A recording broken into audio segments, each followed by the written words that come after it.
The Drop with Frank and Brian is officially brought to you by Switch Suspension. Switch Suspension specializes in all vehicle chassis components. Lift kits, lowering kits, air ride suspension, wheels, tires, steering, and brake upgrades. They use all the best products from the best brands. And these guys are truck guys. You roll into their parking lot at the shop and they all drive custom vehicles. So they use their products that they sell on their own vehicles. So if you guys are looking for anything for your vehicles, whether you're just starting out or you just need some replacement parts or whatever, give them a call or visit their website, switchsuspension.com. Hope you enjoy this episode of The Drop. If you like these podcasts and all the other content we create, head on over to our websites and purchase merch.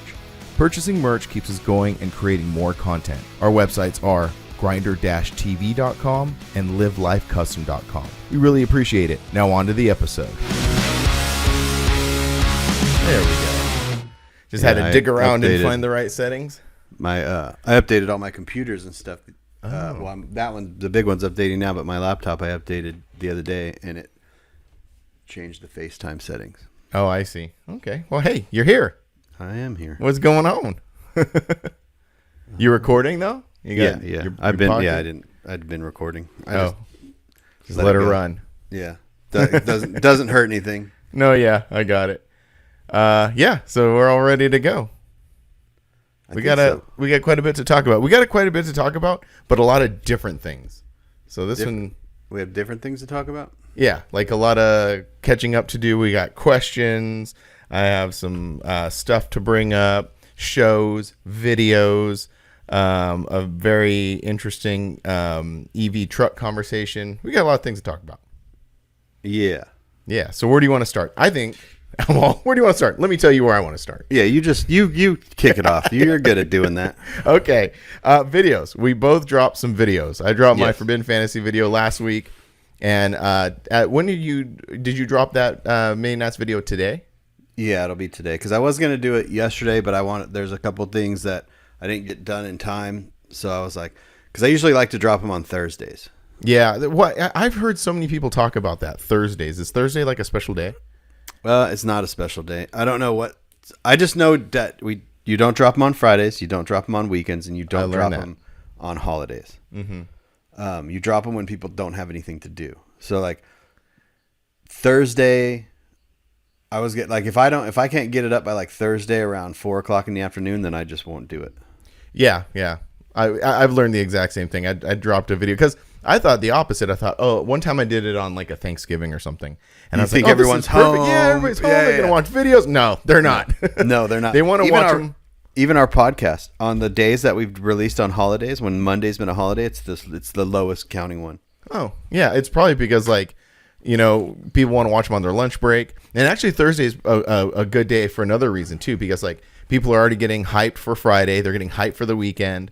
And so yeah, it makes sense that Thursday is a good day to drop. Yeah, and Battle in Bama's this weekend, so I was like, there's so many people that were at Mini Nats. Mm-hmm. Oh, at Battle in Bama, yeah, that are at Battle in Bama right now, and I'm like, nah, I'm just gonna wait. I'll just wait till Monday. Mm-hmm. It was great. I loved it. The only thing that I didn't like about it, but I'm like watching it the whole time. I'm like, once again, our videos are like the exact same videos. Yeah. But I mean, they're going to be a little bit different. I was like, you did a lot of like visual storytelling. I'm going to do a lot of verbal storytelling. Yeah. I don't I like to narrate mine a little bit, mm-hmm. but I feel like the stories are not about me. Right. Your stories. My stories, mm-hmm. anybody's stories. Mine are kind of about me. They shouldn't be though, mm-hmm. because they should be. You should narrate what you're seeing. Yeah, that's what I mean. Not constant. Like it's like this hard balance, right? Because mm-hmm. It should be what like me at least. It's the experience that I'm seeing, mm-hmm. and if I can't narrate that visually, I don't want to just tell people because mm-hmm. if I'm telling people and I'm not showing the people. Mm-hmm. You know what I mean? And mine is a vlog style type video, so mine is a lot of like verbal storytelling, not necessarily about me. Well, I mean, no, it is about me. It's about me and my experience going through this and taking people along on that experience. Yeah. So it's like I said, different. It's a hard balance. Like I wanted to say more on there, but then I went back and I'm like, I don't need to say more. Mm-hmm. Like, it was great. It was fantastic. It was really, really well done. I don't want to explain what I'm doing. I'd rather just show what I'm doing. But then sometimes some things do need explanations. I think it's not necessarily explanation. It's more context. Things need context. Yeah. Like, one thing that I noticed that I didn't do is I never said where we were going. Oh, okay. The whole time, yeah. We're just the whole time. Like, I never said, like, the beginning, like how you're really good at like setting up the storyline. I'm not good at setting up the storyline because I already was there. So in my brain, I'm like, everyone I know should where know I'm going. I know where I'm going. Everyone else should know where I'm going. But I don't like, I lack that thing that you are good at, which is talking to the people. Right. Yeah, You know that's what I meant. Yeah. Yeah. So that's where our videos will differ. But no, I had a really great time reliving all those moments. And also being like, oh yeah, I did those. Yep, same shot. Yep, did that too. Yeah, they're all going to be like. That's what I was thinking about that too when we were when I was rewatching it and stuff, and I was like, all the shots are very similar because we all grabbed the camera at the same time and we all kind of pointed at the same time, and that's why I use my phone because my phone can zoom and it tells a whole different story. So I'm just like, I don't care if the quality is not as good on that aspect of it, but like but I was we talk about this plan that we have for next year if it works out or whatever, like that's where it'll kind of get cool because the stories will be different. For sure. So everything was great. The show coverage, the songs were really cool. I love the is that an NSYNC song or the other Justin band? Timberlake? Justin Timberlake song, but not done by Justin Timberlake. It's done by like someone else. Because like I didn't realize that at first. I was all listening to it. I'm like, where have I heard this thing before? I know. It was good. Yeah, it was fun. It was long. Like I was like, man, this thing's. It was like at 27 minutes. I might as well make this 30 minutes now. Like, let me just add a couple things on here. But it didn't feel like it. No, it didn't feel long. Yeah, and I feel like mine is going to be the same way. Where it's gonna be 15-ish minutes of the traveling and stuff, Yeah. And I kind of see that. So that's the kind of minor difference, between our two styles of video making is I'm acknowledging that fact. I'm like, okay, yeah, the trucks are coming. Like, I know you guys are here for the trucks. The trucks are coming, and then it builds up to the show, and then the actual trucks happening and stuff, Yeah. No, I was gonna say they should know by now. Like, if they're gonna watch one of your videos, it's gonna be a lot of like just you doing what you do. It's not gonna be like like trucks all the time. Yeah, I know. But those comments still leak through, and there are still, some people who are like that, but you're right. They should be kind of know by this time, know what to expect, Yeah. But the comments are just the comments. Like, Imagine if we sat there and went through each comment on our social medias and we reacted to those comments by changing the way, like what we did. You know what I mean? Like, imagine if just like, I see what you're saying. Some random person was like, "Dog, get to the show coverage." One comment out of 5,000 views, right? And we go, "Oh, we better get to the show coverage faster." I've kind of done that a couple times. You know, I found myself, but it's not just one comment. It's like, I don't know, things leak into your brain, right? So like, I had a person comment a few times, more Suzus. And then somehow that kind of locked in my brain. And as I'm filming, like, oh, there's no Suzu. So I filmed it. I filmed a couple of Suzus. The same thing. And then that person goes back like, oh, cool, Suzus. So, I mean. Yeah. It's funny because we're like, comment more on the videos. And then people comment on the videos. And we're like, no, don't comment like that on the videos. Yeah, I know, right? I'm making... and then they'll comment, and we can take those comments in a totally, like how you take the thumbs up as like a very aggressive thing, and I take it as like it doesn't bother me at all. So like the way people take comments too, it's just like, I was just about to say that like I've been making a concerned effort I'm now trying to read comments monotone in my head, just real monotone, not like, hey, you should show more Suzus. It's like, hey, you should show more Suzus, or like, that would be cool if you showed more Zuzus. Exactly. Yeah. I try to when I read a comment and I take it like that, I take a step back and I read it in a different tone, like a more enthusiastic tone. Or I just realize that some people that are commenting are, I don't know. I don't want to say, I don't want to be mean, but like, no, yeah. because I made comments on people's videos. I made a comment the other day on the video because I'm going to Texas next week. So I was like searching for barbecue spots. So I watched this barbecue video, and then I was talking to someone about this barbecue video, and they're like, "Oh, what place are you talking about?" And I was like, "Oh, I can't. Let me see." So I go to the video, back to the video. It's like 30 minutes long. They went to like 20 spots. And I'm trying to find in the video which spot I was talking about. There was no, you would figure if they went to these different spots, they would like catalog them, right? Yeah. They didn't. And then they didn't put lower thirds where they were. So if I'm skipping through the video, I can't like see the little title at the bottom. Right. And then, so I made a comment on it, and I was like, "Hey man, this video is super professional. It's super professionally done. But I can't find anywhere in the video where I need to go." Right. Like, you didn't put any titles. And then I made the comment, and I was like, I'm now one of those people. But at the same time, I felt that comment was needed. You know what I mean? Yeah. Hey, we've all done it. I made one time. Again, a nicely done video. And he was talking about 70s cars, rear-wheel drive 70s big cars. And he showed an Eldorado. And I was like, and I made a jackass comment. I said, "Oh yeah, talk about rear-wheel drive car, show a front-wheel drive car." Yeah. And then he's like, he commented back, but then it ended up being like, I'm like, "Oh hey, look, sorry. I mean, I might have come across." And we by the time we worked it out in a couple comments, he subscribed to my channel, I subscribed to his channel, and we moved on. Yeah, it's so funny. Yeah, I've done funny. that before, where people they'll comment and be like, "Love the video, hated the music." Yeah. And I'll be like, "Oh, sorry about that. What music do you want me to put in the next one?" And they're like, "Oh, just kidding." I'm just kidding. I didn't think you were going to read the comment." Yeah, and I was funny. like, "Yeah, we do. We're not to the point where like we get these like thousands of comments. Like there's like 10 comments. Like, yeah, I'm I know. going to read all 10 comments. Oh, for sure. And heart them. And try to respond, yeah. I even go back to the like old drop on your channel. I'll go back to the drop episodes and scour through and go to newest comment and see if anyone's re-commented, because you're not going to, after a while, you forget about those, but then you got to think, oh, some people are actually rewatching those from months and months and months ago. Right. Finding them for the first time, maybe. Yeah. So I try to kind of, sometimes I'll try to go back every once in a while and just new comments, see if anyone asks a question or whatever. Right on. I dropped a video, the Forbidden Fantasy show video. Yep. What'd you think about that? You could tell that you enjoyed it. Oh, really? Oh, good. Yeah. Good. Yeah, like even the show covered shots, you know what I mean? Like you were into it. Mm-hmm. Like you can always tell when you're not into a video and when you're into a video. Right. And that one you were into, definitely.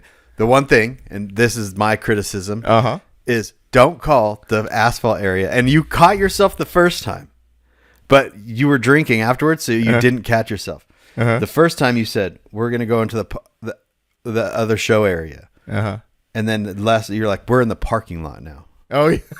Well, I mean, to be fair, as a show promoter, that my show promoter side came out, like the guy that throws puts together the show, and I went, "It's the asphalt area."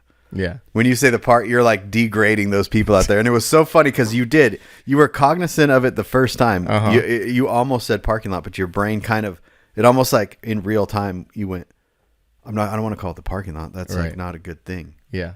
And so like in a millisecond, I saw your brain go. But then later, when you went back out there with flannel, you were like, parking lot, this place sucks. Well, to be fair, the second time I went out there was more of a fun, like, kind of like a lighthearted fun thing, and like I didn't mean to do it on purpose, but it was just like a thing, like, okay, now we're gonna go get in the mud kind of thing. No, it was definitly like we're out in the wilderness part, in the wild. Like we're in the uncaged area. Yeah, the uncaged area. The grass area is like this prim and proper. Everyone knew how to act, and then you kind of look over the fence, and it's just like the coyotes out there. Yeah, no, then that's what I was trying to do. I wasn't trying to be mean it came across like that just to me as the guy that always has to deal with I don't want to park on the asphalt. No, I totally get that. Oh, how do you think? What do you think about me cleaning up the questions and stuff? Oh yeah, it was really hard for you to clean those questions up because of the way you asked those questions. Right. Yeah. So I need to be more aware next time going into it how I'm going to edit it. That's the first time I ever did that. So I was just trying stuff. You out. could also tell it was the first time you did that by the question you asked. With the daily thing? It was like the daily thing was cool, but the rim size on the daily, I was like, you could tell everyone was like, what, huh? That's why I kind of said that, because it's such a, you're like, well, I don't know. You know what I mean? Like it's easier for you could say like what kind of rims, but the rim size on your daily, it's like most people it's just like, yeah, but yeah, they don't know. And that was kind of the point, was just but to be like, a cool part of it was like, what is your daily? oh, okay. Mm-hmm. Because that is like, to me as a viewer, that's interesting. Mm-hmm. Like, what's your daily? Oh, it's a 2500 Dodge. Oh, what's your? Have you seen those TikTok videos where they walk into the dealerships and they're like, what do you drive and how much is your car? Oh, payment? yeah, yeah. Maybe I should do that one. It's kind of like no. Put people on blast.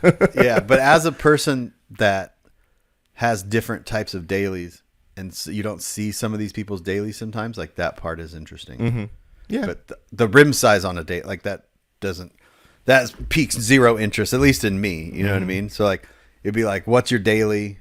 Is a good one. Mm-hmm. You know. So yeah, the question part was really good. So I had this whole other part too that I didn't even begin to mess with, just because.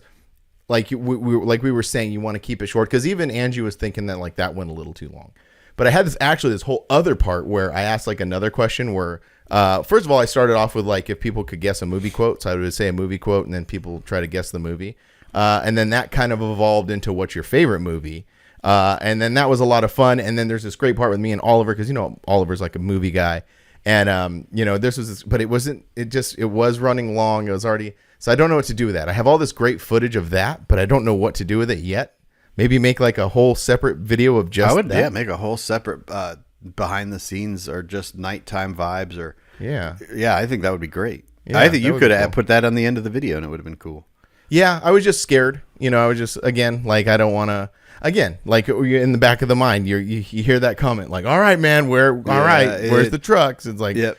Yeah, so, it's once you get over that, it's not really being scared. You're just being hypercritical of yourself. You don't want to hear people knock you down. You know what I mean? You don't want to hear people's bullshit, essentially. Mm-hmm. But again, if you watch it and you think it's fun, it doesn't matter what other people think, because more people are going to enjoy it than not. Yeah. It doesn't matter what I think. It doesn't matter what anyone thinks. If you look at that and you go, I really like this. You know, as long as it's not making anybody like. There was a section in my video when we were eating Hattie B's, and you know I zoomed in on Jeff's face, like Jeff didn't care, but I remember I zoomed in really close on Lindsay's face, and she made a comment when I showed her that video. Oh, she said, "Oh hell no!" She's like, "Don't ever zoom that close," and I know she probably wouldn't care, but like in the back of my head, I was like, I'm not going to put that on the video. Yeah. So like as long as whoever you're showing is not they're not going to be weirded out by it, then it doesn't matter what anyone else thinks, you know? Yeah. Well, that's true. Yeah. Maybe that'd be cool to do like a little, like a little 2.0 or something like that. Because there is some 1. great footage. 1.5, right? Yeah. There's some great footage and great conversations and stuff. Yeah. But I think that's great. I think just walking around at any show, you know, with the microphone, and just getting people's, it's also funny when you get confused. Mike does this too at Dino's. You'll start talking and you'll have the mic, and then they'll start talking, and then you won't bring the mic back to your face. Yeah. So I would get one of those little microphones. Yeah, the little stand. Yeah, I eventually do want to do that. I tried it once a long time ago, and maybe it was the wrong time. Maybe I had the wrong mindset, but when Shannon had his 50th birthday party out in Vegas, I remember that. Yeah, and I tried to do that. It didn't work out well. It was awkward. It was like, but I was definitely trying to emulate a style. Yeah, you know that was when you were heavy watching All Gas No Brakes. Yes. I didn't want to mention it, but not that there's anything wrong with it, but I was really heavily influenced by that. So I'd really try to emulate that, and it just was awkward and it didn't work.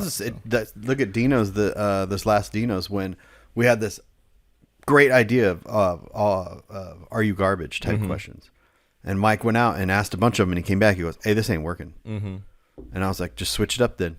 Just do whatever, because sometimes the plan does not work out. Yeah. And you just got to just go with it. So but yeah, walking around and you talking to people definitely is what it needs you for your videos to break up that show cover, because you got stuck in that rut of just like show coverage. And it actually, like, by doing that little stuff on this particular video, I found myself, like you said, actually enjoying the show coverage. You know, I mean, not that sometimes I don't enjoy the show coverage, I'll be honest with you. But for this one, it was like all this other stuff going on. So when I did get into the show coverage, I'm like, oh yeah, I like this. I like this. I like this. It's flowing. It's all coming together, you know? Yeah. So yeah, it breaks up the artsy part of it. You know what I mean? Like, right. Yeah. And me, I'm like a fun guy anyway. So like, I like to goof around, you know? And so I want to kind of introduce that more, you know? Yeah, definitely. No, you definitely should. And you should do it at other shows besides Forbidden. You know, like if you have your microphone and just have it ready to go, like say we're at a show like LST where there's people constantly driving and walking by the booth.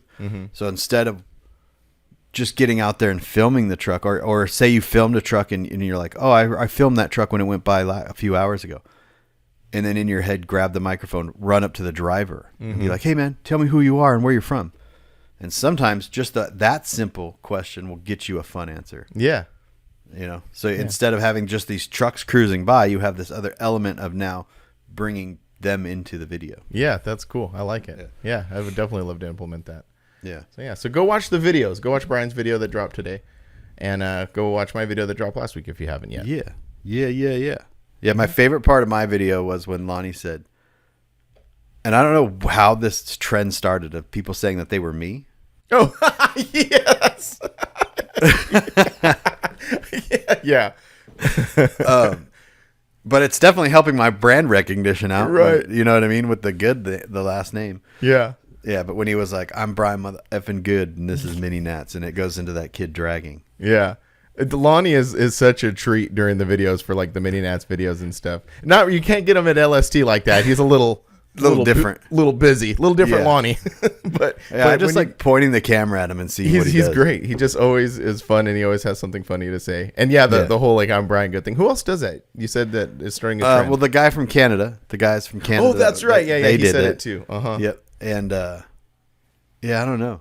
I don't know if anybody else said it, but those two people said it, and Lonnie always says it now. Right. Yeah. Which is hilarious. It's very funny. One other video that was interesting, was pretty cool, was our friend Oceanside Customs. Oh yeah. He came over to your pad and kind of made a whole video about your projects and kind of everything you had going on. That was fun. I enjoyed that one. That was back in December. It was funny because he went to Ben's, and Ben took him cruising around, and they did all the dragging, and it was super legit. And then he comes to my house. Yeah. His truck doesn't run. It's half apart. I don't have anything cool. Yeah. So like he pointed, he's like finished filming the truck, and we talked about it, and I was like, all right, that's it. That's all I have. And I was like, well, I have this truck, and then I have this truck, and then I was like, I could show you the office thing, and there's a lot. You just forget how much interesting things that you have. Well, it was cool because it gave you it. Not a lot of times we get to, maybe me a little more than you, but you definitely not. You don't really take the time to like. I'm gonna let me rephrase that. It's not that you don't take the time. It's still like you don't find yourself saying like, oh, I did this, or this is this, or this is this. So it was really cool. Someone else coming in and asking the questions, and then you being able to like kind of like show those different things. Yeah. You know? So I thought it was cool because it kind of it gave a lot of people who maybe don't know a lot about you some more kind of insight to what was going on, you know? Yeah, that's true. I don't talk a lot about what I do and all that stuff. Like you wouldn't just grab the Hall of Fame rings and be like, look what I have. You know what I mean? Yeah. But if someone said like, oh, hey, what's going on with these things? Then it gives you the opportunity. And then people kind of find something out interesting about you, you know? Yeah, that's exactly. Cool. Yeah, it was really cool. All that guy's videos are so much fun, man. Like, they are. He does make them super fun. He'll do the editing and I go, oh. That's how I feel when I watch your videos. I know. I watch these videos. I go, and then I just don't do it the next time, or the next time. You know, my goal though with this Mini Nats video was because me and Lindsay had talked about this when we were talking about making our end of the year videos. She was gonna make one. I ended up making one. Wasn't gonna make one because I didn't have a lot of footage, and I go, and I need to film just more random stuff. So I think that mindset, that's why I had so much footage, is because my mindset went to, I want all this footage to make an end of the year video. And it ended up just being a lot of footage to make that video. One cool thing that I liked about it was like, and I'm going to steal this from you. Because what I would do is like I do, and this is just the way my brain works, is I do everything very linear. Yeah. This happened, this happened, this happened. You mixed everything together. You mixed the goats, and then all of a sudden we were in the candy store, and then we were somewhere else. Like you're just mixing this whole thing around. So I want to do that too, because it kept it like the pace up. You know what I mean? Like it wasn't like, okay, we did this, now we're doing this, now we're doing this, now we're doing this. Yeah. It is definitely trying to keep that pace up. You know, that candy store clip, I was like, I had kind of run out of stuff. Not run out of stuff, but I didn't have. I liked it because my entire vision of going to Mini Nats for a week was because of one singular picture of an ice cream cone. Yeah. So I ended that whole montage of our travel and us getting there with that ice cream cone. And it was like, goal achieved. Yes. Now we can get in. Now we can get into what we are normally normal schedule. Right. And, but yeah, it's definitely like learning how to not always have to go in order. Mm-hmm. Sometimes you can throw stuff in there. And even like the t-shirt, the reason I did that was because that t-shirt that I saw that said, you know, about like talking about wandering and traveling. Or whatever, and I kind of zoomed out. And that was the end of it, right? That was just kind of like all right, we did this. Yeah. So. No, it was great. I liked it all. It was really good. We're on track to make good videos this year. Hey, we're on track to make videos. Like that's, I mean, for me personally, that's like the biggest challenge, just producing videos. But like I said, I ran into a bit of a rough patch getting through this one, but I think I'm past it and I'm moving on. But yeah, I just want to keep up. I'm going to that Pink Motel show tomorrow.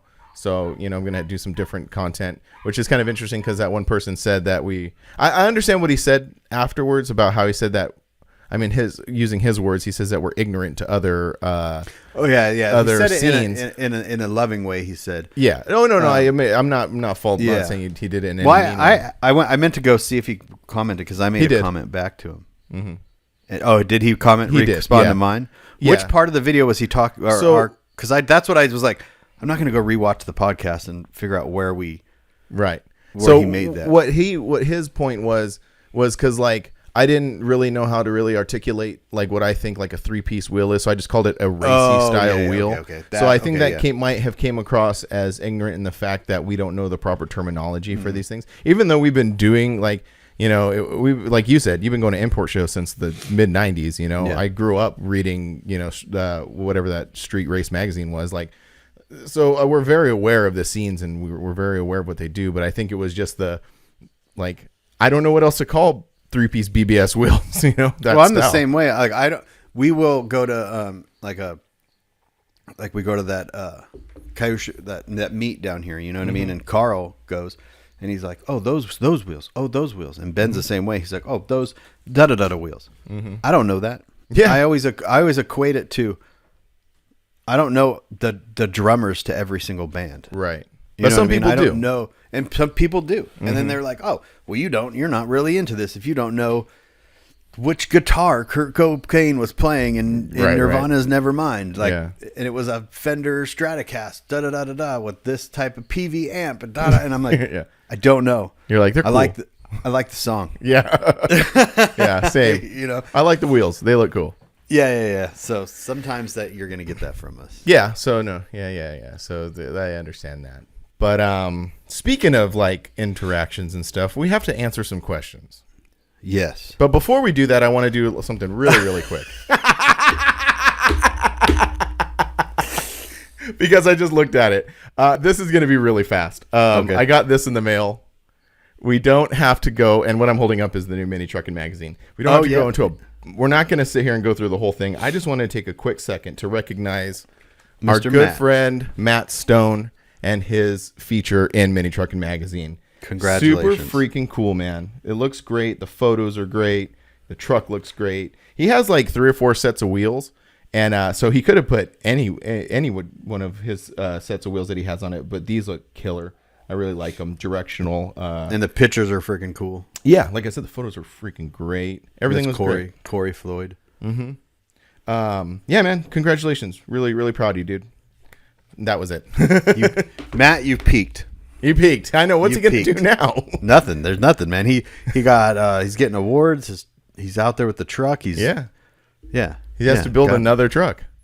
He has to body drop at the next one. Oh, yeah, that's true. Or body drop this one. Or that one. Nah, no, you got to just do another one. Yeah. Because it's been, you know what I mean? You body drop, you're like, oh, cool. Mm-hmm. But it's the same truck. Yeah. Yeah. He needs to build a Tacoma, be part of the Tacoma crew. He just needs to be a better mini trucker. The guy who has a feature in. Where's the cover, Matt? Where's the cover? Where's the body drop, Matt? Just kidding, Matt. Giving you a hard time. Do better. Do better. Yeah, so I just wanted to bring that up real quick. Now we can get into questions? Now we can get into questions. You want to drop it in? All right, let me drop it in. All right, drop it in. See if it even works. Drop! And drop. Drop it in. Drop in. Drop. I dropped everything. I knew the drops would come. Drop it! That's it. That's it. All right. Um, So we do have to not apologize, but we have to say sometimes when we're checking the drop Instagram for some odd reason, it's different for you and different for me. Yeah. So there are things that we miss, and then Quite often. we answer and talk to people differently. So like, if you answer somebody, sometimes you don't retain the sometimes you don't retain what the person's. You're just like, cool, yeah. and then you move on Yeah. with your life. And then so we kind of, and then I do the same thing sometimes too, so we kind of forget. And I'm just talking crap right now because I'm trying to look for all these questions because my phone changed too. Who you're talking about in particular is our good friend Stretch. And he was asking some questions, and he had some good questions. And I'm all looking too. Sorry about that, everybody. But anyway, he had some really good questions that he asked about a month ago, and he's like, "Hey, when are you gonna go ahead and answer those questions?" So He asked. Yeah, these were like beginning of March questions. yes, that's what I'm saying. It's like before Forbidden. But anyway, we can just jump right into those. This is our buddy Stretch. He has many Instagrams. He has many cool things going on. So, I can't say, oh, go follow him here because he's got a lot of stuff going on. But our buddy Stretch. So he has a question. What is the maximum weight capacity that you guys can run with your trucks as far as trailers? Oh, man, I'm sorry. I'm there. Well, I can speak for some mine. reason I didn't. No. For some reason I didn't put his. I have a drop album on my phone, so anytime I just screen cap, I go to add drop album, so they're all in the one place. And for some reason, his wasn't there, so I was like, "Oh crap!" Anyways, You got it. maximum weight capacity. We're gonna circle around to this too in our conversation later, but Titans are 9,500 pounds, and my Maverick is 2,000 pounds. Yeah, same thing with my Titan. Our Titans are a little bit different because both of our Titans had the tow package, which had the beefier rear end and the trans cooler in them. Not beefier, technically, just differently geared. Yeah, that's what I meant. So this is kind of a side note on this. When we were talking about that Lobo the other day on Instagram, the one I saw, or on messages, I was like, I need to look at those because they're cool that Ford did that. Like lowering springs and wheels and the Lobo interior package, and how you mentioned that it was pretty fully loaded for like 36 grand. Yeah, the only thing that it was missing that I went back and saw was it was missing the hybrid part. That was they don't come in hybrids. Oh, they don't? Oh, okay. No, and they also don't tow 4,000 pounds, even though they have the 4,000 pound towing thing. Really? Oh, that's Yeah, because the way the transmissions are geared. So what do they rate them at? And they might come in hybrids. Don't quote me on that, but they're rated at 2, just like the other ones. Really? Oh, Yeah. that's So even though you're paying for the all-wheel drive, you're paying for the tow package and all that stuff. It's the way that because they're sportier. And this goes back to me going, don't buy a Lobo. Just buy a really well-equipped Maverick, buy lowering springs, and buy wheels. Hold on. So the towing capacity is that you're talking about is just strictly for the Lobo. You can still get a regular Maverick all-wheel drive that can tow 4,000 pounds. Is what you're saying? You can. You've always been able to get one of those. Okay, because the way that you said it, I just thought maybe the newer 2025 Mavericks they just leave it at 2. But you're just talking about the Lobo package. Just the Lobo. Oh, Even though it's all-wheel drive, even though it's got the tow package, it is not because the transmission the way it's geared. But I see. you can get both now the EcoBoost and the Maverick that will tow, and the hybrid that will tow 4,000 pounds. Okay. So thought that was interesting, and I was just like, man. But yeah, going back to the Titan, the reason that different Titans tow different is because of the gearing. Mm-hmm. Yeah, both our Titans are similar in that. My Tundra, they say it's rated. It doesn't matter. You're never going to tow with it. Well, I've towed my vendor trailer quite a few times. I'm going to tow the Airstream. Yeah, but the vendor trailer can be towed with a Maverick. That's we're true. talking about some heavy loads here. I know. I haven't towed a truck yet. I haven't towed the 4Runner or anything yet. So, but I was just saying that like they advertise that thing at 11,000 pounds or whatever, or 10,000 pounds. But I've seen them like on Reddit, like on the Tundra subreddits and stuff. There's some dudes trying to pull like 32-foot RV trailers, and they're I don't know. That might be a little much for them. I used to pull a 32-foot trailer with the Titan. No, I know the Titan could do it for sure, but I'm just saying. So can the Tundra. The Tundra is more towing capable than the Titan. No, I don't know. The reason you see people sag is because they're not balanced. Just because you can tow 11,000 pounds doesn't mean that you can tow 11,000 pounds. Any 11,000 pounds, like. If you put you need to get over a certain amount of weight, you need to get lift bars. Over a certain amount of weight, even from the factory, because that's what a lot of people see. They go, "Oh, my truck can tow 10,000 pounds," but if you read the small print, over a certain amount of weight, the factory requires you, says, get lift bars, exactly. And then a lot of times, they're just overweight on the tongue. I found out something, since we're just talking about my Tundra, I found out something interesting about it. So one thing that bugged me ever since I got it was it would do this thing. I even took it back to the dealership because I thought something might be wrong with it. But if you're cruising and you just kind of do like a California stop, Oh yeah, you talked about this before. And then you hit the gas, like if you're rolling and you slow down and then you go to take off again, it's got this lag. And so I took it to the dealership. Maybe there's something wrong with the transmission. Transmission's fine. I thought, maybe this is the turbo lag. So, yeah, that might have made sense, whatever. But actually, I found out exactly what it is. It actually has 3 drive modes. It's got an eco, a normal, and a sport. And I usually just drive in normal. But what it does is it changes the sensitivity of the throttle. Mm-hmm. So you're not, always jamming on the throttle, which how I drive, right? So, I'm constantly jamming on the throttle. And so, one day I'm like, what happens if I put in sport? I'm like, oh. It's wild to me that you bought a $55,000 truck and do not know anything about it. It's like, hey man, it's like little Easter eggs. It's like little surprises. Those aren't little. That's a big part of a little surprise would be like, there's a little pocket right here in the glove box. not drive modes. The first thing I would do is get in there and put the drive mode on and see what happened. Yeah, that's hilarious. Yeah, I just figured that out about a week ago. That's funny. So, but the only thing that sucks now is you can't keep it in that mode. So by law they have to start in normal. Oh, really? Oh, because now you got to get in it. But now I'm trying to make it a habit. So when I get in it, first thing I do is start the truck. I put it in sport mode, and then I hit the because I can turn off the automatic on. When the shuts off, turn that thing off because it's not necessarily. It's not like a Ford because I guess Ford's every time you stop they shut off, and every time you take off they turn on. Where the Tundra. You can go when you come to a stoplight. It gives you the options like, hey, if you want to turn off the motor, push the brake some more, and it'll shut down the motor, and then it'll go. So it doesn't bother you during the driving, but when you stop and you put it in park, it'll shut off. But then, say you were in the habit of putting it in park and then opening your door before you turn off the truck or whatever, it'll fire back up. So it almost does this thing where you put it in park, it goes whoom, and then you open the door and it goes whoom, and then you go to turn off and it goes whoom. Does that make sense?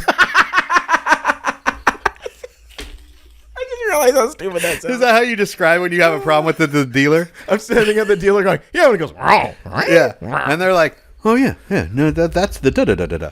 Hey, you know what though? Talking about the dealer specifically.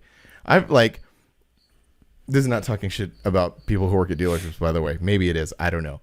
But if they plug it in and it doesn't say anything's wrong, nothing is wrong with the truck.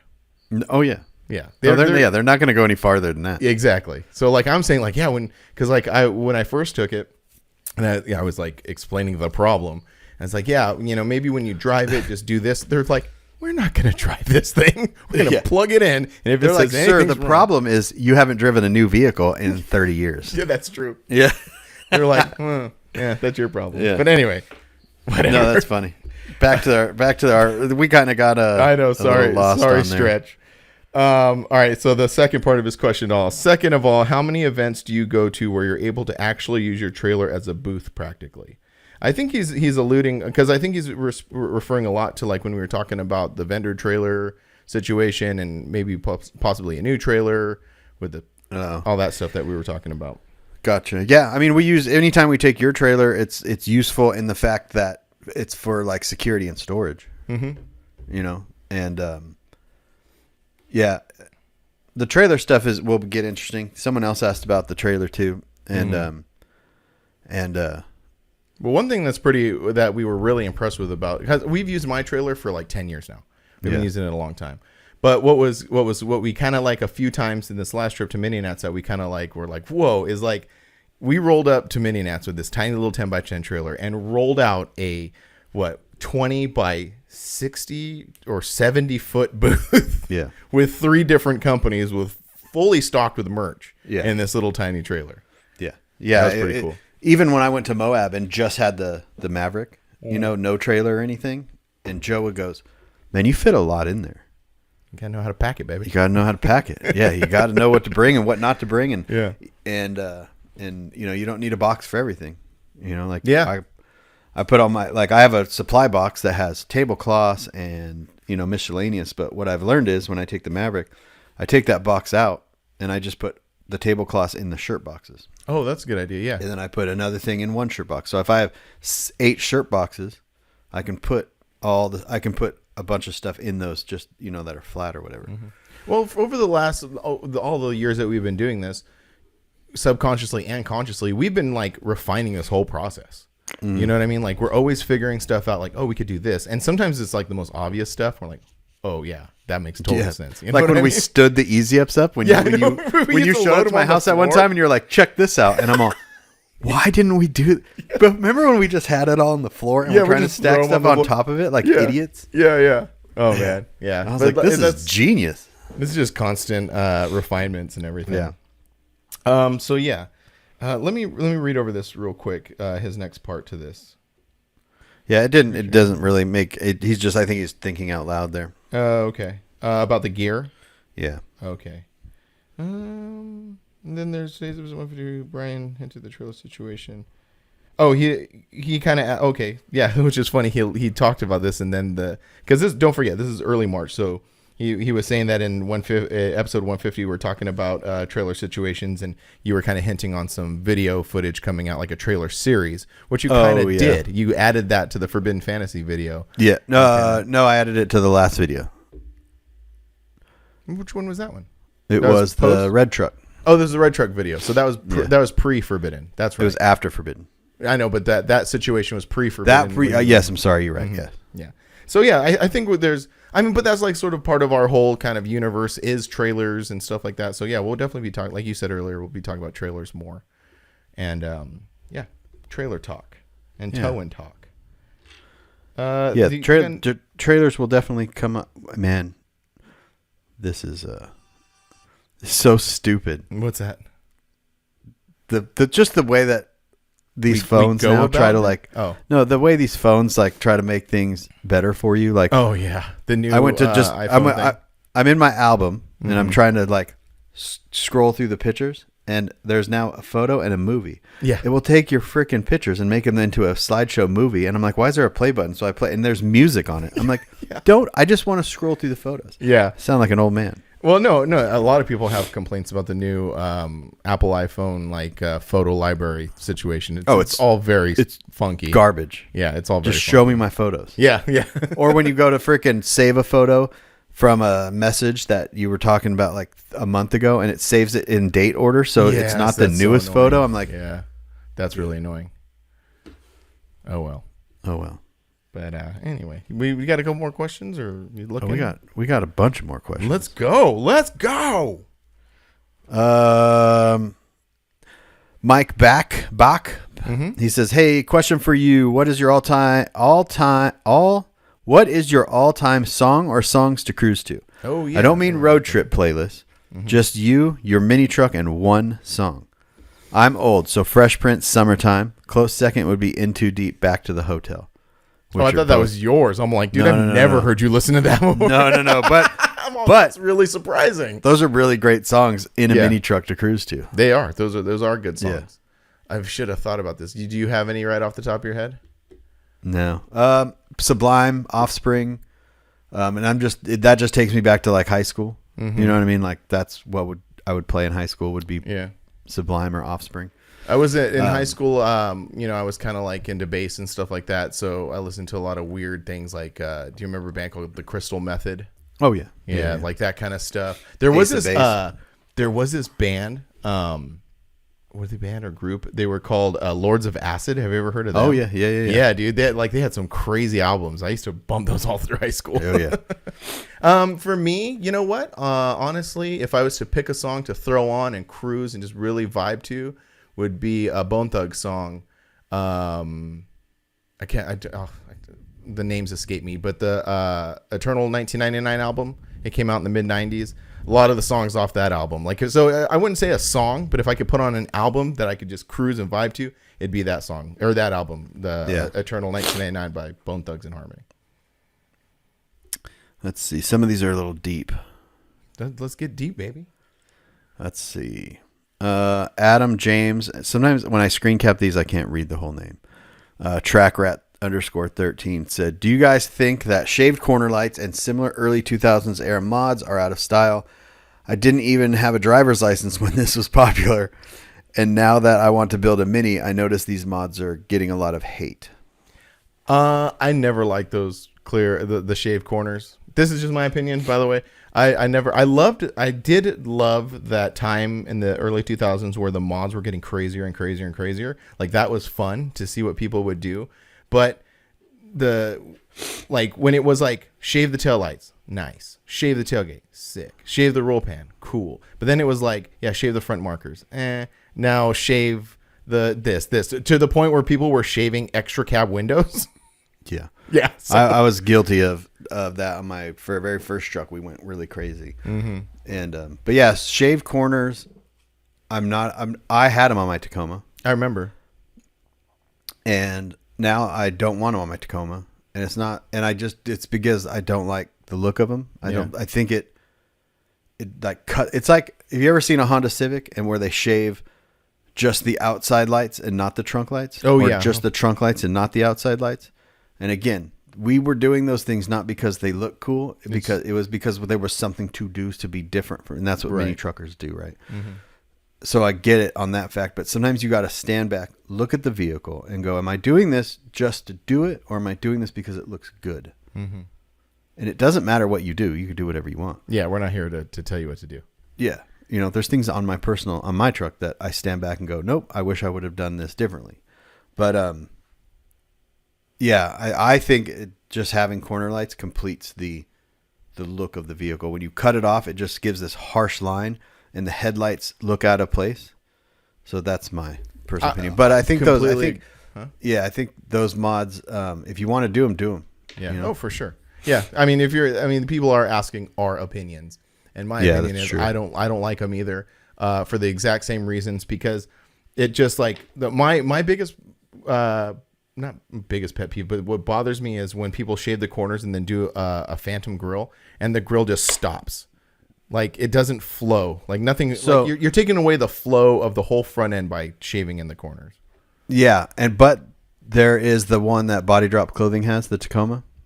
The brown one. Yeah, it's all shaved. I love that truck. I love the shaved corners. I love the front, and I don't know what it is about it. I think I think they have the right set of wheels on it, and it's the right color, and it's like the right stance, and I'm like, oh, this looks good. I gotta go if they did anything different, it was a different color, I might have a different opinion about it. But yeah, it's just like it hits all the right notes for me, and some notes I'm like, no, I don't like that. Mm-hmm. But I'm like, I really like that. It's like weird. Phantom grills. I'm not a big fan of Phantom grills, but I think that one looks good. Yeah.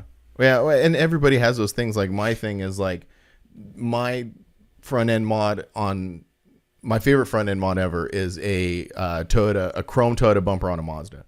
Mm-hmm. It just looks so sick, But that's everybody has their own personal preference. But even those can be done wrong. and if they don't line up the corners, if they suck them in too much, if they, like, because a Mazda is very square and a Toyota bumper is very round. So sometimes when you look at that corner, where the corner marker is, it's not round like a Toyota. It's very squared off. And then you go look 2 inches down and you have this round bumper. So like, that's another one of those mods where everyone was putting Toyota bumpers on everything because everyone thought it was the coolest thing. And then now I look back at some things and I go, no, that didn't really make sense. Which is funny because I on a Mazda, I think it's a little more forgivable because although Mazdas are very square, that front fender swoops down like this. So it does give a little. Oh, that part, yeah. When from a side profile, right? I'm talking about this part of it. Which my thing is on a Nissan, I don't think it looks good because a Nissan is Nissan completely are very square. harsh lines. Yeah, there are very hard lines, and when you put that bubbly bumper, that makes a lot of sense. But go for it, Mike. Man, shave everything, dude. Yeah, do it, man. Shave if you have an extra cab, shave the extra cab windows. While you're at it, just shave the regular windows. Also, and it'll look like a tank. Yeah. Make it, dude. Shave the crap out of it. It'd be cool. Yeah. Bo Naquin. I'm not going to spell it. He said, "Good morning, Frank and Brian. Just got back from vacation in Tennessee, and we spent a day in Memphis, and I brought the family to eat at Hattie B's. We enjoyed it. Worth the stop." What? Discuss this, but when was y'all's first visit there, and why did y'all stop to eat there the first time, and what spice level do y'all get? We got mild, and it was still spicy. We usually get hot. Like off the bat, we get hot. The first time we stopped there was our first trip to Mini Nets. Yeah. And it was because anytime we go anywhere, we want to not eat McDonald's, even though we eat McDonald's every single morning for breakfast. But yeah, that's true. We wanted to hot chicken, Nashville hot chicken. So I remember I Googled the original Nashville hot chicken, and it was one of them was Hattie B's. So that's where we went. Yeah, and then we were going. The first one we stopped because we have one that we always stop at, which is I wouldn't even know. I think it's the east side of the city. Yep. Right. Yeah. The first one we went to was right near the college. What's it called? It starts with a V. I don't know. Anyway, it was near that college, but there was no parking. So we kind of pulled in there. We're like, this is not going to work with the trailer. So we left. And then that's when we found the other one. And it's funny because when we pull into that neighborhood, we basically park on the same street every single year. In front of the same house? In front of the same house. Every single year. Yeah. Yeah, no, that was, it was cool. The first experience was really cool. The very first time we went, now that it's all coming back to me, I didn't even get the chicken sandwich. I got like the chicken pieces. Oh, did you? Yeah, which was, they were really good. And now maybe I should get that next time. Now, because the sandwiches are good. But, kind of want to change it up. Get both, man. Let's screw it. Get both. Yeah. Well, it's like when we went to do the C10 show there, we went to Princess because Princess was an OG spot. And it was a totally different vibe. Oh, way And different. it was freaking good. Man. But they didn't have sandwiches. We just got chicken. Yeah, it was just, and it wasn't even like bone chicken. It was like boneless chicken, I think. Yeah. Yeah, that was cool. And then we tried that one place, Party Foul, which was terrible. I would give Party Foul one more chance. Only because, for one, the service sucked. Yeah. And it ruined the entire experience. And two, we got way too hot. Yeah, we put up a little more than we could do on that one. So, literally. I would like to give them another shot, but I'm not like, I can't wait to give them another shot. I'm just like, if we happen to be walking by at the right time and we are hungry, I'll give them another shot. It's interesting. This person went to the one in Memphis. I think just went to a Hattie B's wherever there was a Hattie B's. Yeah, and we've said this before. What's interesting is there's a Hattie B's in Vegas. There's a Hattie B's at the Nashville airport actually that you can get food at, which was all decent. It's all pretty good, but it misses just the vibe. Yeah, it's the vibe because it's the same thing. It's just the vibe. Oh yeah. Well, the vibe because the vibe at the actual restaurant is you have like younger people working there, so they're kind of like everybody who came up to us and asked like really super friendly, but also like you could tell that they're like the vibe. You could tell there was a vibe. You know what I mean? Yeah. I don't know if I'm making a point here, but yes. All right. Well, this is the last one that we'll answer today, right. and we'll get to the rest later. This is from Stuart, Custom Inks Clothing. Stuart, what's up, man? How's those Gildans going? Yeah, I'm wearing a Gildan right now. Actually, it's not my shirt. They're not. It's not a next level. No, they don't print on Next Levels anymore. No. got too expensive. Yeah, basically. All right, a couple questions here. One, trivia. How many times does Brian say the word vehicles in the intro? Should it be more or less? I've always I say it one too many times within the 5 words of each other. Yes. I always notice that, and I always chuckle every single time. Me too. And I always go, I'm going to change that, and I never do. No, leave it. Yep. 2, after the high we all got for mini nats, does it change your goals for future events? Example, more mini truck stuff regardless of size, or still wanting C10? Other events. We all talk about being a part of many different genres, but the mini truck scene is diehard and supportive. Mm-hmm. Me and Stuart have talked about this. He was like talking on, Euro events and import events and stuff. And you've talked about that. I've talked about that. And then,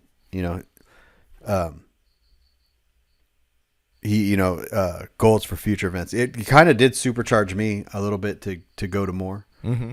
Mini truck style events or just events? Any events. It doesn't matter. Because I don't look at like mini truck events.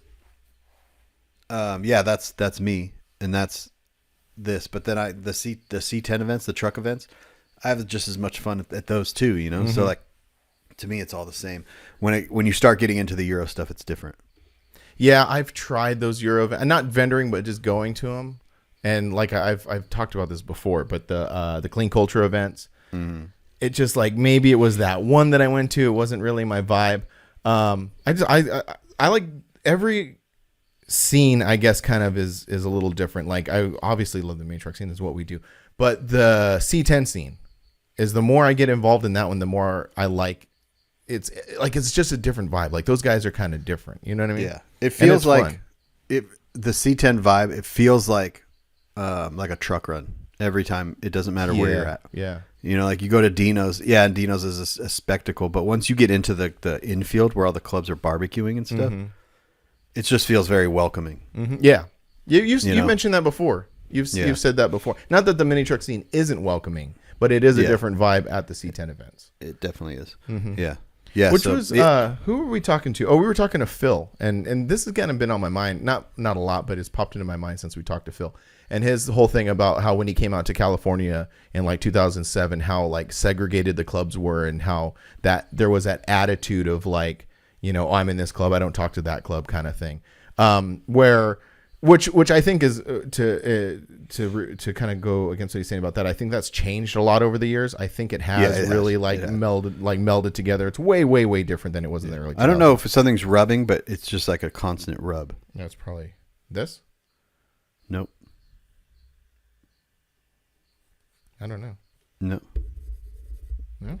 Yeah, it's just when you talk, it feels like your microphone right here is rubbing on your shirt, but it's not. But you can hear me through this, right? Yeah, I can hear you through that. I don't know. That's weird.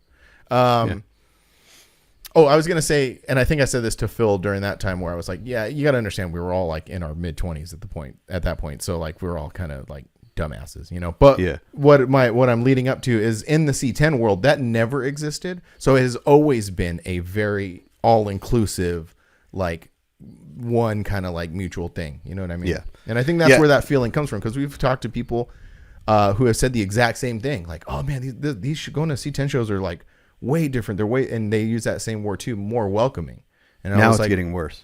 Your voice. What's going on? Okay, now I'm recording again, so there's going to be a little gap right there. Yeah, no, that's fine. But, it's still doing it. Anyway, yeah. We were just talking about the welcomingness of the C10 thing. Anyway, moving on. You said that was the last question. Are we done? No, we're not done. We still have the slate to talk about. Oh, I didn't know if you wanted to get into that because we've already been kind of talking. For a while. He has a third part to this too. Oh, okay. Go ahead. As much as you don't think it will, the new trailer will change your life and perspective on vending. Oh, I forgot we're talking to Stuart. Sorry. Yeah. And I disagree with that. Yeah. I agree with it in certain ways, but I disagree with it in the fact that,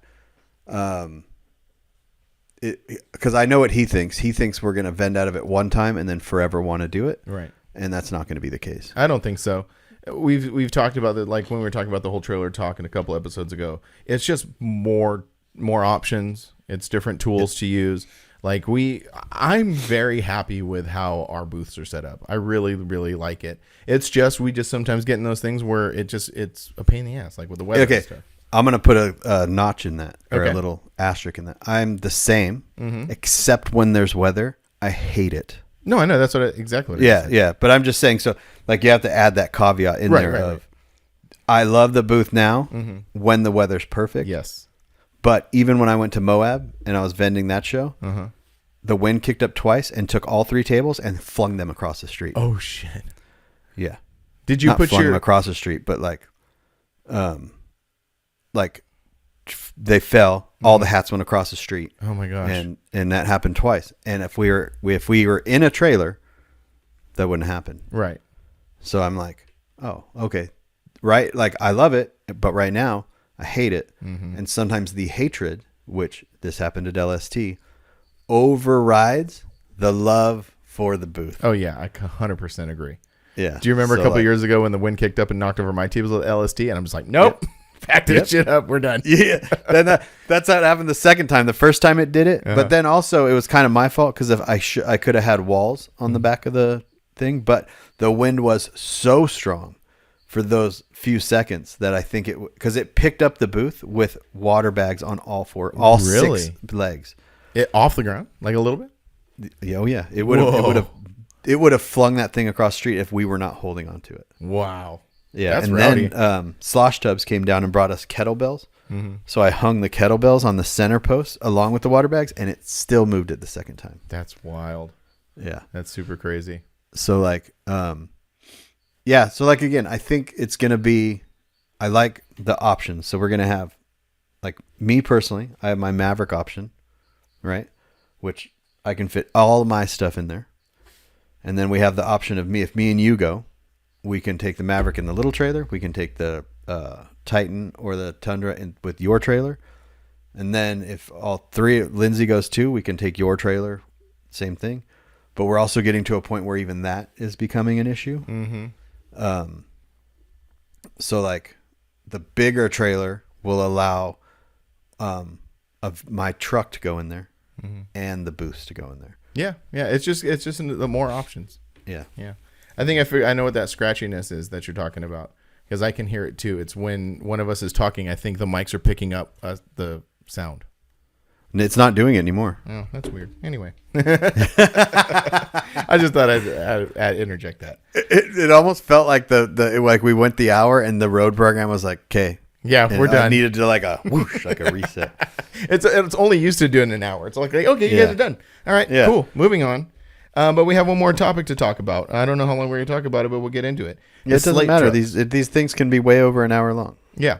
The Slate Truck is kind of like a new hot topic right now. A lot of people are pre-ordering them. A lot of people who I was surprised who are not necessarily into EVs. Well, this is the thing, right? Yeah. Take the EV part out of it. It doesn't Okay, we're just matter. talking about trucks. You just because you don't because to me with these types of people that are not types of people, it's pretty bad. Again, they don't. All of a sudden, they don't care about that it's electric. But you talk about any other vehicle, and they're like, "Ooh, scary electric car." Yeah. And then you give them a truck, and you're like, "Oh, Ooh, little that's truck. kind of cool. I like little That truck. looks. Yeah, I like little truck. Okay, that's fine." Yeah. And it's just like, wait, it wasn't fine for the other people that. Yeah. Yeah. Anyway. Let's start here. So what I did was I went through and I watched this video. It was by Motor Trend, and they kind of went through the whole, explaining what the Slate Truck is and everything it is. So I think we'll start there. We'll list everything that's going on with it, and then we can discuss it. First of all, this video is awesome because if you go watch it, it's the search Motor Trend Slate video on YouTube. Because what's awesome about this thing is one, yes, the Slate Truck is a small vehicle, and this guy who's showing it off, he's like talking about it, and he gets to this point in the video where they turned it into the SUV with the rear seats, and he's sitting in it, and he goes, it is a little bit tight back here, but it may be different because I'm 6'10". Yeah. I'm like, why? Whose idea was it to get a 6'10" man to show off a tiny little truck to make it look even smaller? So the perception of this video is a little bit off, which I found hilarious. But let's get into it. All right, so the Slate Truck is a newer all electric truck. It's I guess it's backed by Amazon, Jeff Bezos. Like it's an Amazon truck, which is also funny because that's what Tanner calls your truck. It's the Amazon truck. This is a literal Amazon truck.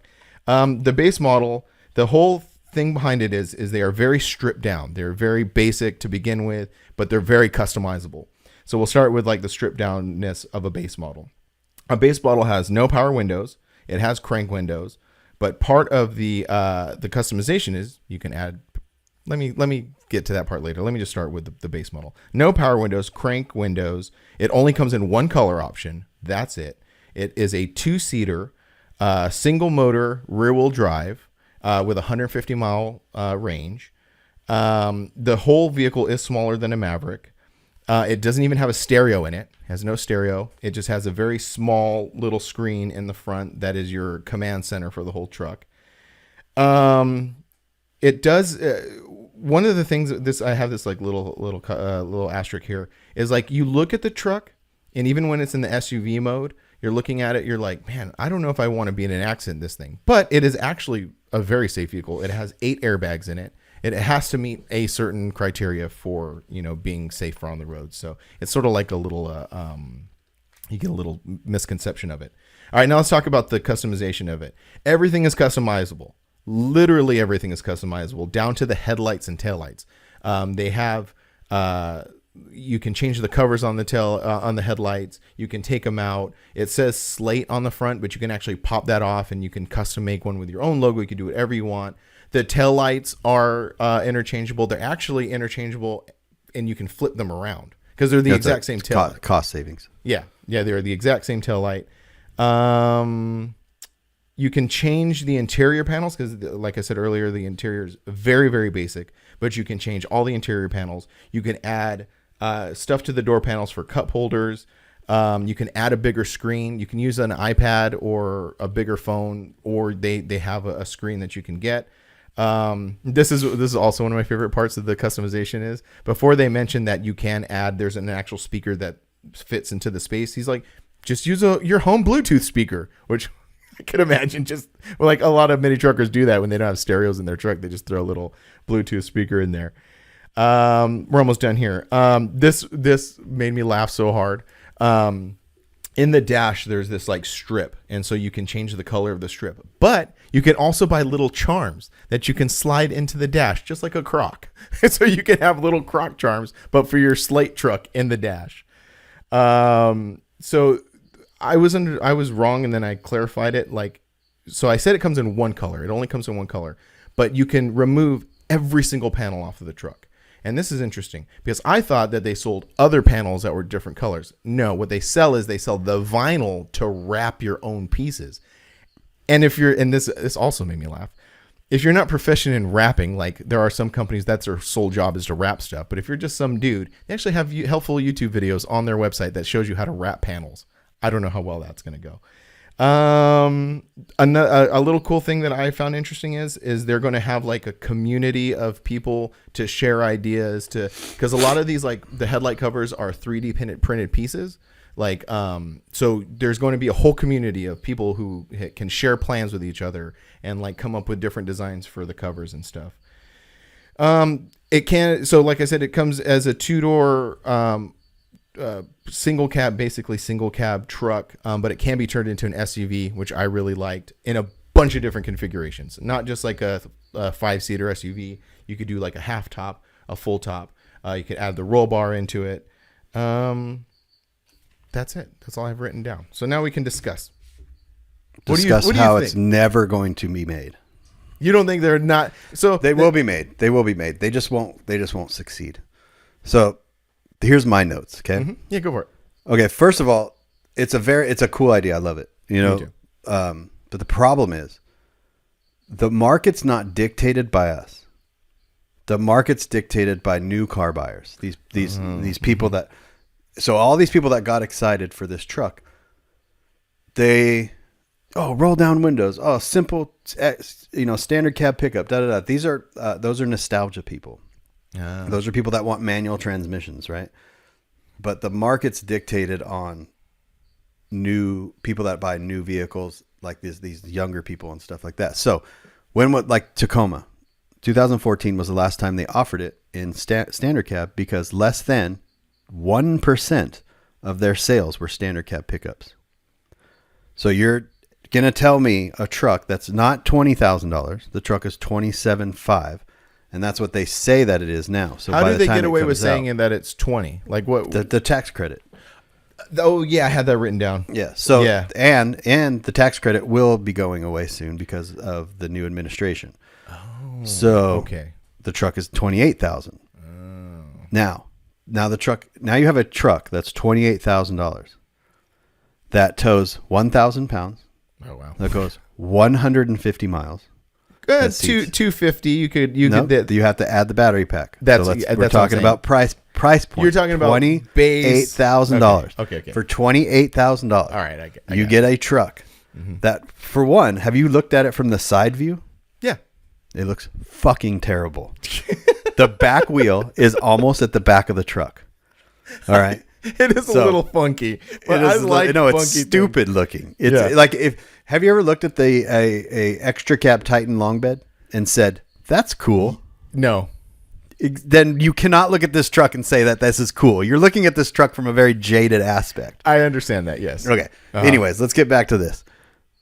For $28,000, you get a truck with 2 seats, no power windows, no radio, no anything. Okay. You're making a very good point right now. All right.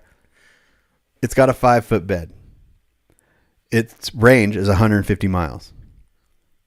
It's not painted. So when you said like it only comes in one color, like that's the color of the plastic, right? Mm-hmm. 1,400 pound payload, 0 to 60 in 8 seconds. That's a long time.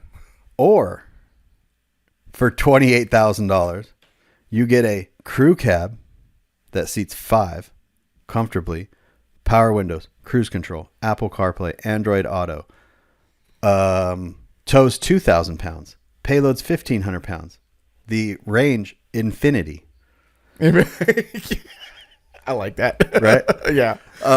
Also, when it could, like the range is the miles per gallon equates to the electric car. So like if you're saying, oh, it's an electric, you never have to buy gas. That's completely true. Mm-hmm. But there's still a cost to that. You know what I mean? So like, well, the most point, the biggest point that you made to me that always sticks with me now, as far as like hybrids and small, displacement motors are concerned, is the whatever $4 gallon of gas that you're buying that I buy my Tundra is different than what you buy in your Maverick. It's not the same thing. You can't compare the two, and that's always stuck with me. Like, oh, that makes so much sense. Yeah, and I'm not saying like I love this idea of this simple truck. This thing to me, I would be advocating if it was $15,000, or even if it was $20,000, like they say that they advertise that the prices. Mm-hmm. But when you start to get into like, imagine if you want the SUV version with the extended battery, how much do you think that's going to cost? Yeah, you're going to be pushing probably 35, maybe higher. At least 32, 33. Yeah. You know, because like the battery is the most expensive part of an electric vehicle. Right. You know, and so and some electric vehicles are software locked. So they say it'll go 250 miles, but if you give us an extra $10,000, we'll unlock the software and you can go farther. I've been watching a few videos on the subscription cars now. Yeah. It's kind of interesting. Yeah. But this is a hardware thing. So the cost is there, you know. And then I don't know. I think it's a great idea. I just don't know, you know, when it comes to price point and like, and just like and I say this also from like a jaded or a whatever it is mindset, because I have a Ford Maverick. Mm-hmm. So my decision to buy a Ford Maverick, I feel like is superior to someone's decision. Well, like you always say, is you're defending your decision to purchase the Maverick. My decision. Right, but right. I came to my decision after a very long time of deciding what is the best vehicle for my money. Mm-hmm. And my buying mindset is an entry level of buying mindset. Mm-hmm. I can't go buy a $70,000 truck. I have to buy the cheapest truck that I can get the most out of. Right. And I think a Slate, if you just buy it, and you know, imagine you start modding it too. Like how much are those modifications going to cost? And do you really want to sit there and put, you know, and wrap your truck in vinyl? Do you really want to sit there and unclick your taillights and click headlights in? Like, we don't do that to our trucks now. Mm-hmm. So are we just doing it? Like, are we just saying it just to say it? Like, so I think it's a cool concept. I just don't know. Like, I don't understand why they just didn't make it a 4-door. Yeah. But I think it's cool. I think driving around town, 100, and to defend the 150 mile thing, it's plenty of miles. People are like, oh, it's not. It charges from 20% to 80%. It takes 30 minutes. Oh, wow. That's really good. Yeah. So like, and most people don't charge on the go. This is not a truck you're going to get in and drive across country and stop at charging stations. Right. I always think like me going to Pandas. If I had a Slate, I would hop in it at home. It'd be at 90% because a lot of these, I don't know what the battery tech on this is, but a little bit older battery tech and some current battery tech, you don't want to charge to 100 all the time. Mm-hmm. But some of the newer battery tech, you can charge to 100. It doesn't damage the battery. But say I charge to 90%. I drive to Pandas, which is 60 miles away. I drive home. It's 120 miles. Real world, if it says 150, you're going to get 120. Wow. Mm-hmm. So like it's enough, but and that's from one far west part of town to one far east part of town, and most people aren't driving like that. Right. Like look at you. What do you drive every day? Yeah, probably 20 miles a day. If that, And Angie works, what does she drive every day? So it'd 40 be like miles a day. it'd be like a perfect vehicle for someone like that. Mm-hmm. But then think, how many times would you actually use it besides driving back and forth to work? Right. Like you can't put your kids in it. If you had the SUV version, you can, but you can't put all the softball stuff in it. I don't know. I was checking out the back. Well, okay. Well, see, here's the thing. Here's the thing. When we talked about when you were buying the Tundra, and I was like, just get a Maverick. You're like, there's not enough room in it. Yeah. Well, now you're defending this thing that there's no room in it. I just sent you guys that picture from this last weekend when we went to the beach and it's a softball tournament and the beach, and it was the entire back of the Tundra. So and when you sent that picture, when you sent that picture, I was in my head, I was like, this would work in a Maverick, but it would just be. You would have to like condense it, not condense it, but pack it a little tighter. Yeah, in the Tundra, you just go. Whoosh. Yeah, basically. You don't have to worry about it. Mm-hmm. Yeah. You got other stuff to worry about, like feeding your kids and people and the kids and everyone figuring their lives out and where to go. Like you don't want to sit there and have to like concentrate on stacking things and making it work and like, that's my own thing with the Slate is like. So okay, go ahead. I'm sorry. No, I'm sorry. Go ahead. No, so now that's your reaction, like and your thought process behind it. Yeah, look. I'm the guy who just figured out the sport mode in his Tundra, so I don't really think very deep on stuff. Okay, so let's start there with me. So when I first see this thing, I'm like, oh, that's kind of cool, that's neat. And then I start seeing people getting excited about it, and I'm like, okay, so now I'm going to start looking into it more. And me just being excited about things and like new things, I was like kind of hyping myself up. I'm like, oh, this is so cool. This is awesome. It started with like kind of in the beginning of our conversation about how I was excited to see people who aren't usually interested in electric vehicles interested in this truck. So that was sort of like one little thing that kind of like got me going in that direction. And then I got excited about it because I could see it. I do like odd things because me and Angie way back in 2005, her first car was a Scion XB. And funny enough, like that was the theme behind those XBs back in the day. They weren't like super customizable, but they were marketed towards younger people. But they were it divorces from the Slate Truck. They advertised it as something a little bit opposite. They were like, here's this tiny 4-door car that has power windows, stereo, air conditioning, everything. And I think we paid like $16 for it back then. Which is, I know that's not the same. It's different from 25 years or 20 years ago. It's you're about 28,000. You're about like that price point. You know what I mean? Is that what it equates to about? I don't know off the top of my head, but I'm thinking like an entry level small 4-door. Think of a Scion XB if it came out now. I think it would be roughly like 25, 28-ish. Yeah, around there. Something around there. Yeah. So it was marketed as a cheap car with a lot of options. The Slate is marketed as a cheap car that you can add a lot of stuff to. So as I'm getting myself hyped up for it, picturing this truck lowered, doing, and then you see the ones where they make it like the marketing is really good because they get you hyped on it. Well, like that's where Bezos came in because it's not Bezos's company. He's just an investor. Oh, I didn't know that. I thought this was a Amazon truck. Yeah. So with Bezos money, man, you can make anything look good. That's true. And like, so when they're showing this thing like a little overland version, sitting at the beach, like I'm like, oh yeah. So I mean, yeah, the hype, they got me hyped. But then I started thinking about exactly what you were talking about. How many people are going to sit there and disassemble their truck? Like, imagine you lived in LA, you don't have a garage, you park on the street. Like, are you just going to disassemble this freaking thing? No, like someone else is going to disassemble it for you and charge you. Yeah, no, that's what I'm saying. No. So they're going to steal your. Steal. Oh. I mean, maybe yes, maybe no. I don't know about that. No, I know, but but I'm just saying that like it has really good intentions, but then not a lot of like follow up thinking. Like this guy's like the 6'10" guy. He's just like, yeah, man, pull out your headlights, pop off your hood, blah blah blah. When and he says there's like cup holders for when you're working on it. Like you said, we are a very, very small minority of people who actually want to do that. Some fools just want to see little truck. Okay, now, well, yeah, but I don't like that gray color. I want the red. I don't know how to do any of this stuff. So now that, like what to your point, like what you're saying is that cost just grows and grows and grows because now they have to pay someone to do the color change. They have to pay someone to turn it into an SUV. Yeah. It just gets out of control. When I was at Pandas the other day, I was like, he's like, yeah, 20 grand, man. I live right down the street. I go, it's not gonna be 20 grand. Yeah. You know, it would be 20 grand to like someone like us, you know, taxes, we use the incentive, like but again, if that goes away, which it is supposed to go away, it's supposed to expire and they're not going to renew it. What's the advantage? That was the advantage, right? That was the thing was it's cheap.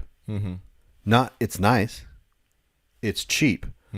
And it's cool looking because it's a nostalgia thing for us. But in reality, we need and want creature comforts. Yeah. Like cruise control, like power windows. You know what I mean? Like a back seat. Yeah. Like we don't think we need these things. We always go, man, it would be so sick to have just the simplest truck with roll down back windows and manual locks and a 5-speed transmission and a vinyl bench seat until you have to drive one of those things every single day. Now, I know there's people listening and they're like, yeah, I do that. And you are the very, very small minority. Yes.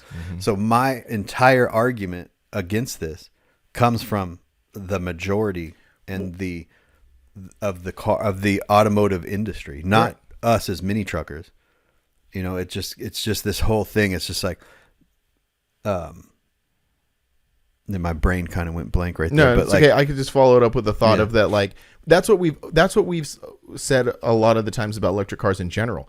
They're not marketed towards us, you know, who want, you know, customizable fast cars. They're marketed to the fool who wants to go to work and not spend any money to do it.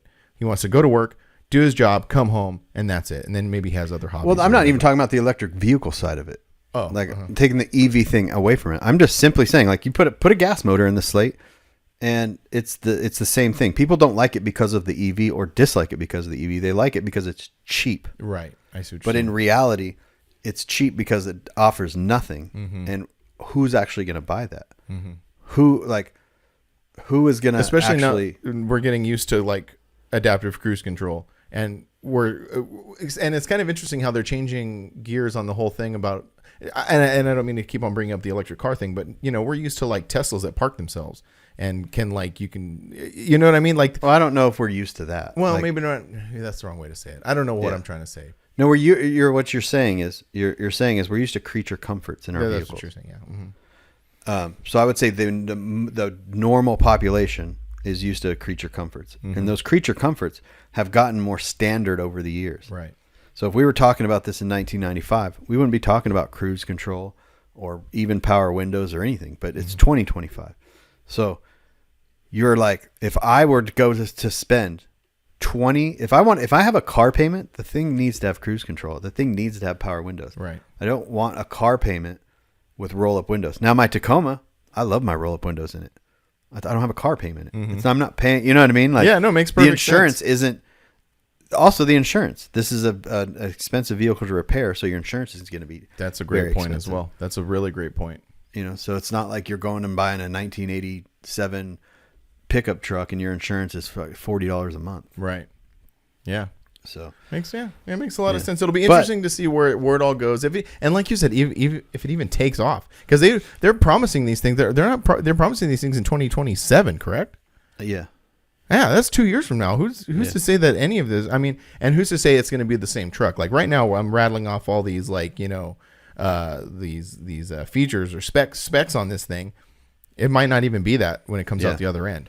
I think it's a great idea, and it's a great kickoff point for people for these car companies to realize, because Maverick did the same thing, that to realize that we don't want a huge Suburban. We don't need a big truck. Like a lot of people just need something simple, but at the same time, we want creature comfort. So I mean, even Toyota now, because remember Toyota they were talking about something, and then they weren't talking about something, and now all the articles are talking about they're definitely 100% going to do something. Is that true? Because I saw Ben post something about that. Yeah, there's all kinds of articles now I Toyota said they're going to. But there's a big problem with that too. Uh-huh. What's it going to look like? It's going to be based off of RAV4. Oh, okay. Okay, so how much is an entry-level RAV4? Like 40. Yeah. How much is so you're going to take a Toyota pickup. Yeah. You're going to put it in a you're going to chop the back off of a RAV4. Yeah. You're going to you're building a Ford Maverick essentially, right? But a Toyota version. So it's going to be Toyota, which is on many levels way better. Mm-hmm. Is it going to look like a truck? Is it going to be $28,000? Oh, it's 100% accurate. $28,000. Okay. So what is your selling point? Right. You look at a Ford Maverick. The selling point of a Maverick is that they're inexpensive and you get a lot for what you get. Right. For your money. What Toyota's selling point is not money and value. Toyota's selling point is Toyota. That shit's expensive. It's a Toyota. It's going to last you a long time. Right. But if am I going to buy a RAV4 truck for $40,000 or am I going to buy a Tacoma? I'm going to buy a Tacoma. Tacoma's it's a truck. It's an on-frame, a frame-off truck where a RAV4 is a unibody. Yeah. So I just think that you have to give people a reason to buy things. And the Slate, the reason that it was so enticing, we saw it enticing was because they advertised it as $20,000. Yeah. And so like, if it was $20,000, cool. But it's not $20,000. Right. So that'll be interesting to see. Yeah. Conspiracy. Because it's so cheap. Because it's only $50 to hold on to one. Put down $50 in 2 years from now. Are you going to give a crap about $50? And they're like, oh, we'll give you your $50, but you got to do these 3 steps to do it. And most people are going to be like, fuck it. It's only $50. Well, you know why they do that, right? Why they do that? Tesla does the same thing. And Rivian did the same thing where you put these either refundable and or non-refundable deposits. Mm-hmm. It's to get bank loans. Oh, okay. So it shows if 100,000 people put the deposit down, it's showing the bank that 100,000 people are going to buy your vevehicle. So they'll fund So your bank is going to be more secure in giving you a loan to build all these vehicles. Right. And that's Tesla, Elon Musk. Where's the Roadster that everyone put deposits down on 9 years ago? That's true. I totally forgot about those. Right? Yeah. Same thing when the Cybertruck, when he first announced it. Cybertruck was supposed to be 400 miles of range. It was going to be $40,000 and it was going to be this. Give us a deposit. Yeah. And it just bumps the stock price up, gives loans. Yeah. So it's not necessarily conspiracy. That's like exactly how they're doing it. It's exactly how it works, right? Yeah. It's security. Right. It's loan security. Like, it's all interesting. I learned a lot about this when I was looking into Rivian. Yeah, when you were knee deep in Rivians and before you had the Maverick and stuff. Yeah.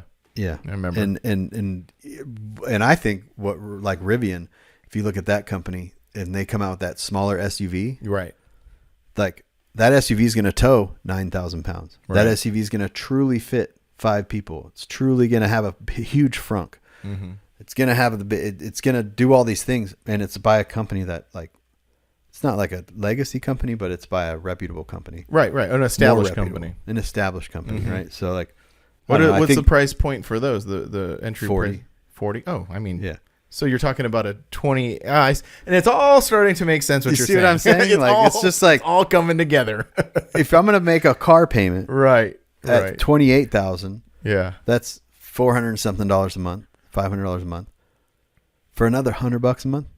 You can have $150 a month. You Yeah. could have something that tows 9 times the amount. It's more comfortable. It's quieter.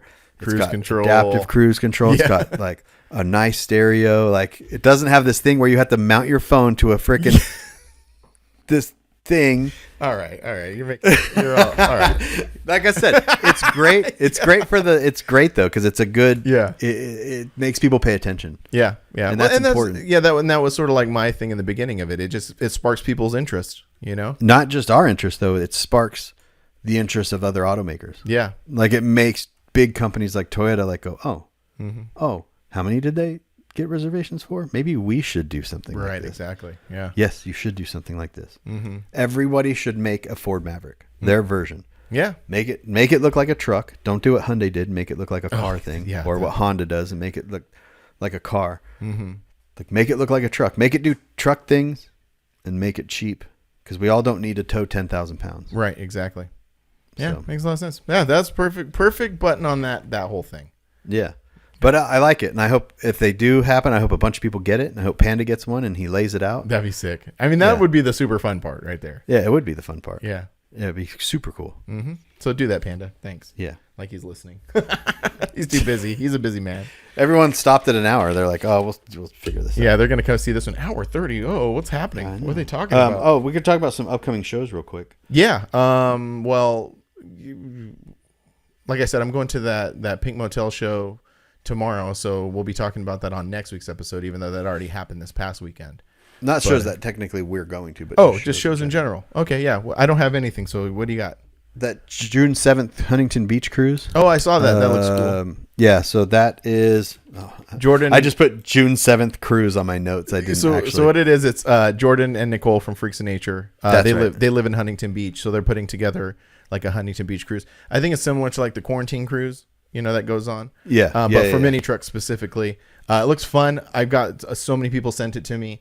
I have my kid has a big tournament that weekend, so I'm not going to go, but I encourage everybody to go. It's going to be a lot of fun. Yeah, go do that. June 7th. Go to I don't go somewhere to What's see his the flyer. Instagram? I don't know what his Instagram. Okay, go on the drop. I'll share the post. There you go. So go when on you're the drop. when you're reading this, if you go on the drop on Monday, I'll share his post, and there you go. You can see all the info right there. So if you're in the SoCal area and you want to go cruise the beach, that's what they're doing. And Right. It looks like a lot of fun. So. And then one we are going to go to June 21st is the Unfinished Business show in Lake Paris. Oh, and I'll be in Texas next weekend. I was going to ask you that. I didn't know because I actually hesitated to ask you because I didn't know if it was this past weekend and you just decided not to go. But, so that's next weekend. Next weekend. Yeah. Okay, so you're going to Classic Truck Throwdown In Conroe. That'll be fun. Loading up the Maverick, and I'm gonna drive to Austin, and I'm gonna eat some barbecue. Oh, nice. And then I'm gonna drive to Conroe, and I'm gonna hang out with Matt and Jacob. Cool. Matt's truck that he's building right now. He just sent me a picture of it. They just put it on the new chassis. It'll be in the booth. Oh, sick. Hell yeah. His 4-door? Yep. Nice. So it's going to be hot. It's going to be in the 90s. Yeah. But I don't have to do anything. Yeah. Don't expect a video. Yeah. There will be a video of me eating brisket. And then what made you want to go to that? That seems so like out of the norm. You're going to Austin. You just decided to do that just to do it for fun? Yeah, so when we went to Moab and I took the Maverick, it was such a comfortable drive. I think I spent, I don't even know, $100 and something in gas going there. So it's going to be like $300 in fuel to go to Conroe and back in that thing. And I'm just like, well, I don't have anything to do to unfinished business. So I was like, let me just go.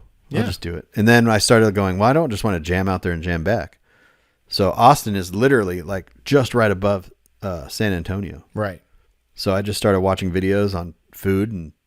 You gonna try to hit Franklin's or do you have? No. That one is pretty tough to hit. Yeah, because yeah. And I watched that video that I said the other night, and I made this big list of all these different bars. That's cool. And I made this list for us when we go too, because there's 2 spots in San Antonio that look super legit that are like food trucky type ones. They're kind of just like mom and pop like places that aren't Franklin level of standing in line and like, oh, we ran out of. That's cool and all, But I'm not trying to do that. Have Like, I you just seen wanna- the dudes who like come over from Europe and do like barbecue food tours and spend Yeah. like $3,000 on barbecue food? This shit's expensive. No, It's like dude, it is. $30-something, $35 a pound. Yeah, these fools will like put out these spreads and they're like, this is $600 worth of food from Franklin's. And it's like, Yeah. holy crap. Yeah. Anyway, yeah, that's awesome, man. That's really exciting. Looking forward to hearing that adventure. Yeah. So we have to record an episode. I will talk about that in post pod. We're already an hour and 37 minutes into this thing. All right. Well, we'll see you later. All right. But oh yeah, go buy drop shirts. Yeah. They're going to be on sale. Yes. Go to grinder-tv.com. Yes, and click on the drop shirts.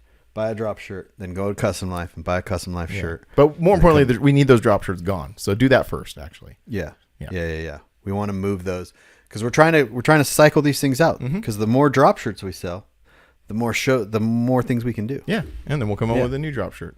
Yeah. All right. All right. We'll see you later. Bye.